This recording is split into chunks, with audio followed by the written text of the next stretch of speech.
Hello, good evening, friends. God bless you. Today, I wanted to focus on another name of God in the Bible that you will find in the book of Judges, chapter 6. And the name we have heard so many times, Jehovah Shalom. We also know Shalom is much more than peace. It is completeness, it's a wholeness, it's a mind, body, and completeness of mind, body, and soul.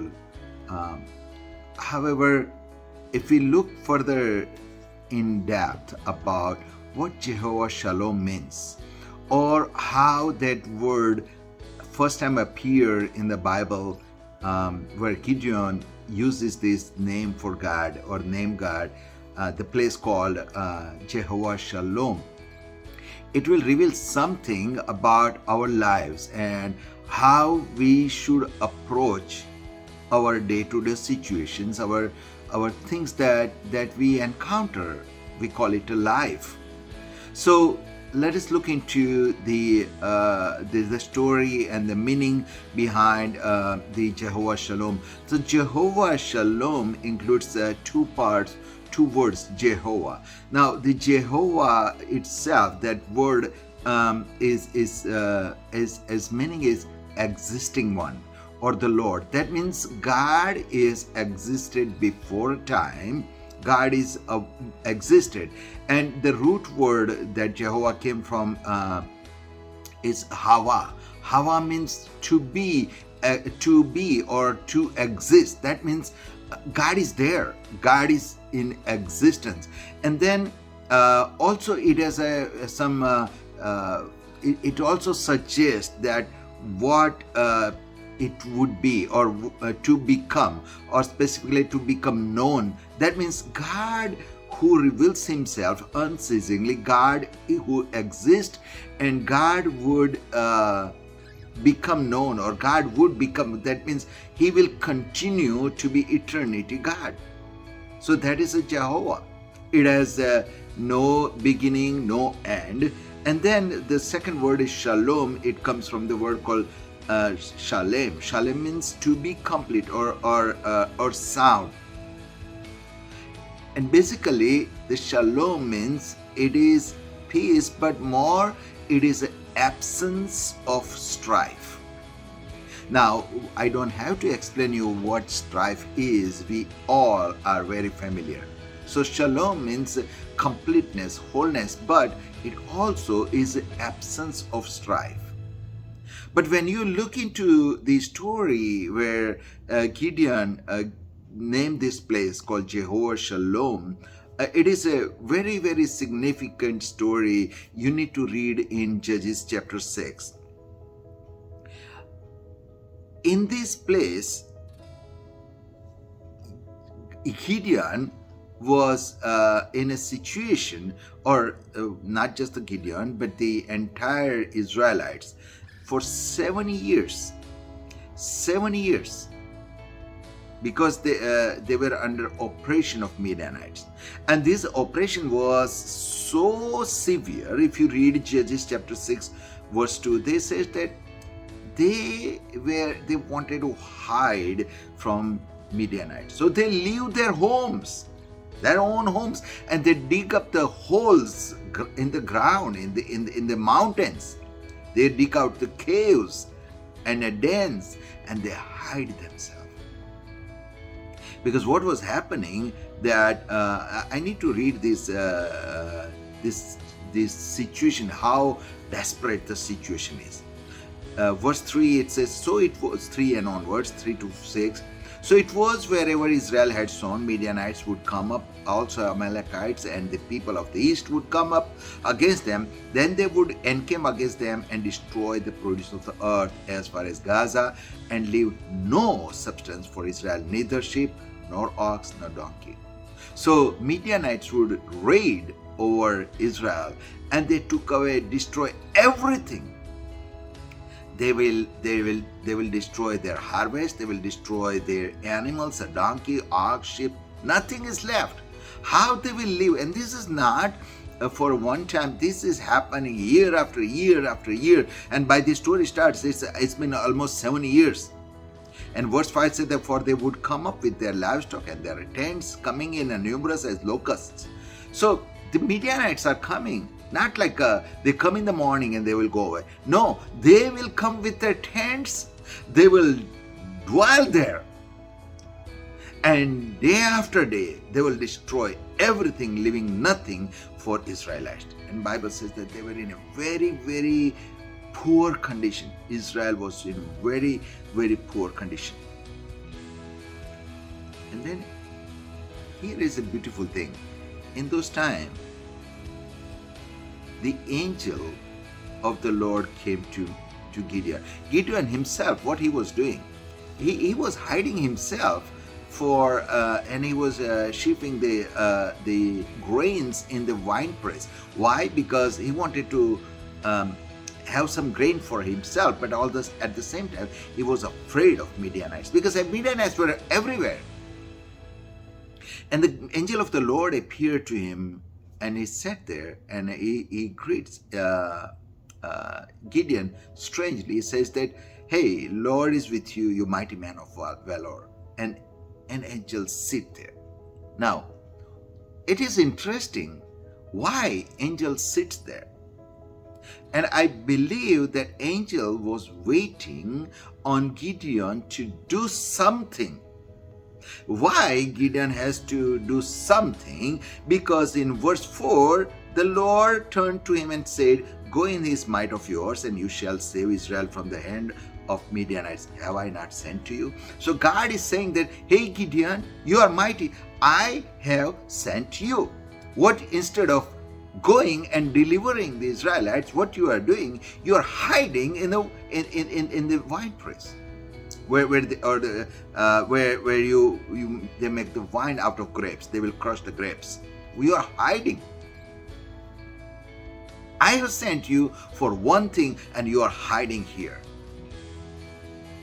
And in the whole time, there is a chaos. Midianites were destroying, killing their animals, taking away their animals, leaving nothing for Israel. And in this time, God says that, Gideon, I have sent you. You are a mighty man.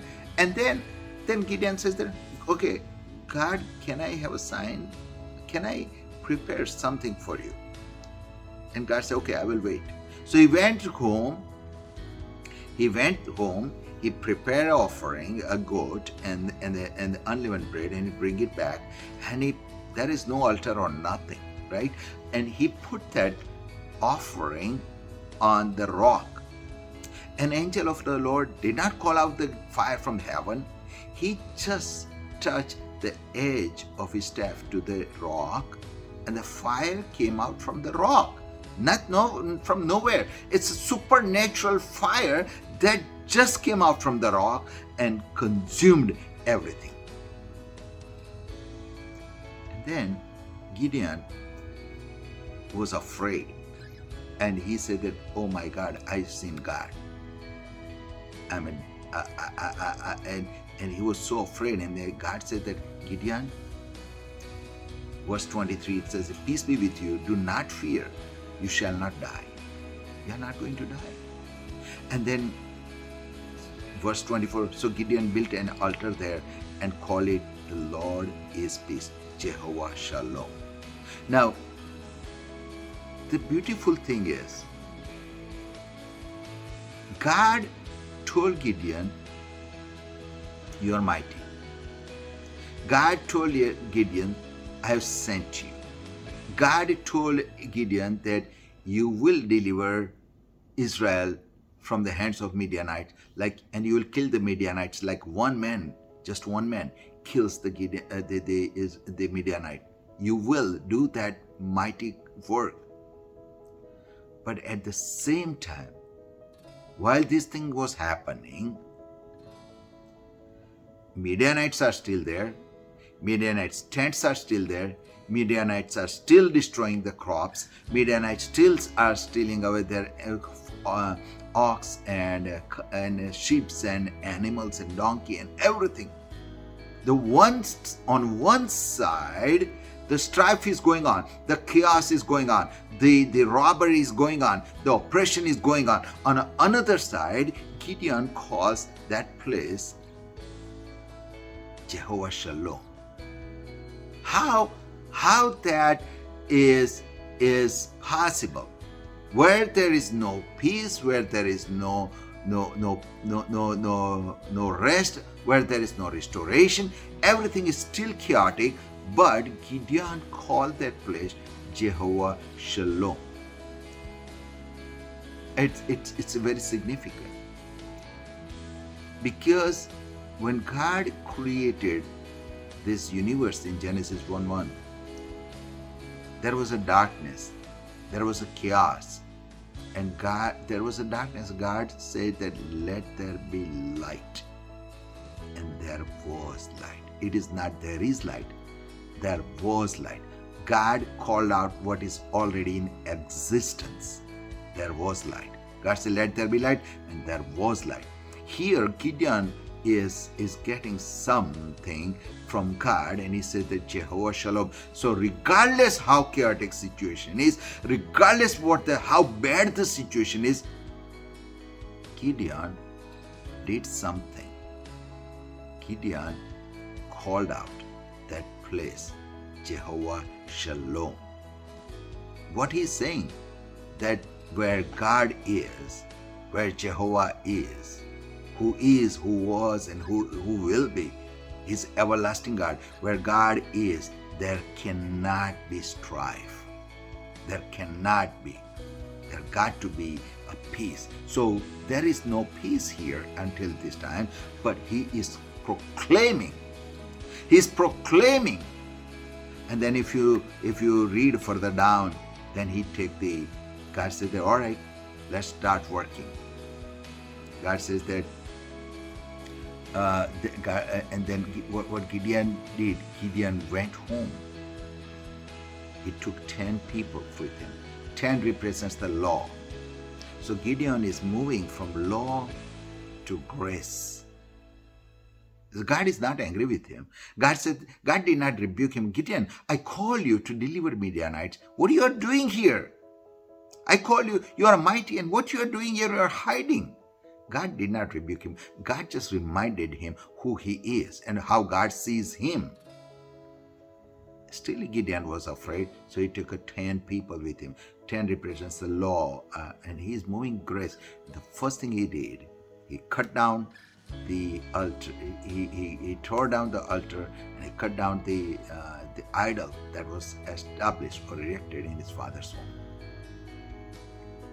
So first he called Jehovah Shalom, and the next thing he did, he took action. He moved in the alignment of the calling of his life. Whether he understand or not, whether he believe it or not, but he moved along where God is calling to. He proclaimed and he took action.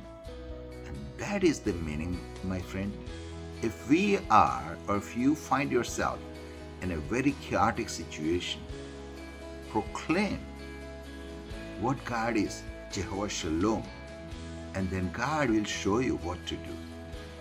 And trust him and take action, and the Jehovah Shalom will prevail. When Jesus was in the middle of storm, he was sleeping.